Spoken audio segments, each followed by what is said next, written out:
la parole est à Madame Geneviève Garrigos pour le groupe Paris en commun.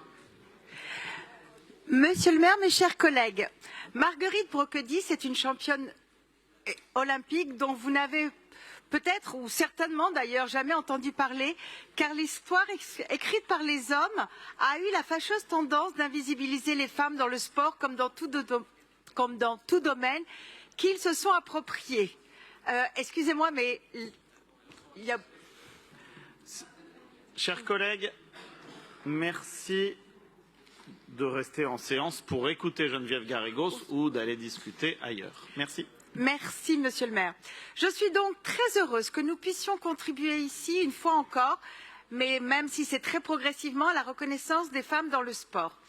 Marguerite Broquedis, championne de tennis du début du XXe siècle, médaillée d'or de tennis aux Jeux olympiques de Stockholm en 1912, est la première championne olympique française, toutes disciplines confondues, rien que ça. Née à Pau d'un père maître pommier, professeur de jeu de pommes, elle s'est installée avec sa famille à Paris en 1904, dans le 16e arrondissement, à quelques pas du bois de Boulogne. C'est là qu'elle s'entraîne et défie les meilleures joueuses de tennis dans le très prestigieux Racing Club du bois de Boulogne. Pierre de Coubertin repère alors son talent et l'encourage à représenter la France aux Jeux olympiques.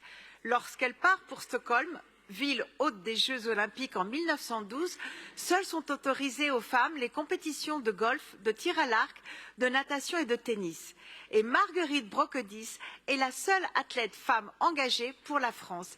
Cette année-là, rappelons-nous que les suffragettes militent outre-Manche pour obtenir le droit de vote ou l'autorisation de signer un chèque sans l'autorisation de leur mari. Aux Jeux de Stockholm, Marguerite se distingue en remportant à elle seule 2 médailles, l'or en simple et le bronze en double mixte. L'air de rien, Marguerite Broquedis participe également à la construction de l'image de la femme sportive moderne. Elle abandonne le corset, raccourcit la jupe longue réglementaire un peu au-dessus des chevilles, c'est vraiment osé, et impose les cheveux courts. Et elle profite de la médiatisation de ses performances au JO pour porter un discours sur la discrimination des femmes dans le sport. Ici, comme en bien des choses, c'est toujours l'éternelle injustice qui éclate, dira-t-elle. Au championnat de France de 1914, elle bat Suzanne Lenglen, son dernier grand titre. 2 ans après les JO, la Grande Guerre marque un coup d'arrêt à sa carrière à laquelle elle mettra définitivement un terme en 1930.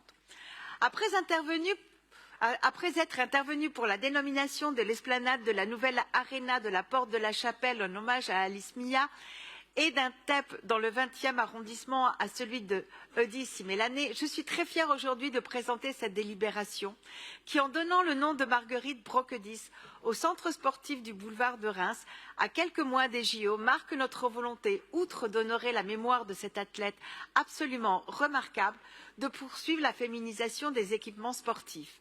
Nous partons de loin. 1% seulement des infrastructures sportives portent des noms de femmes en France. Or, nous savons à quel point il est important de donner un visage, une histoire, des modèles dans le sport féminin et de reconnaître les exploits de ces sportifs qui font notre fierté et pourront ainsi inspirer des milliers de petites filles pour qui rêver d'or sera un héritage et non une utopie. Je vous remercie. Merci beaucoup.